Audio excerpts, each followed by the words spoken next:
Ừ đúng rồi ấy chị ạ. Ở đây đẹp quá.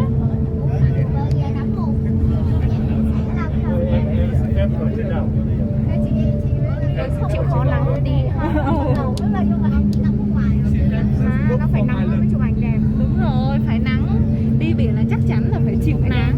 Đúng rồi, phải đẹp.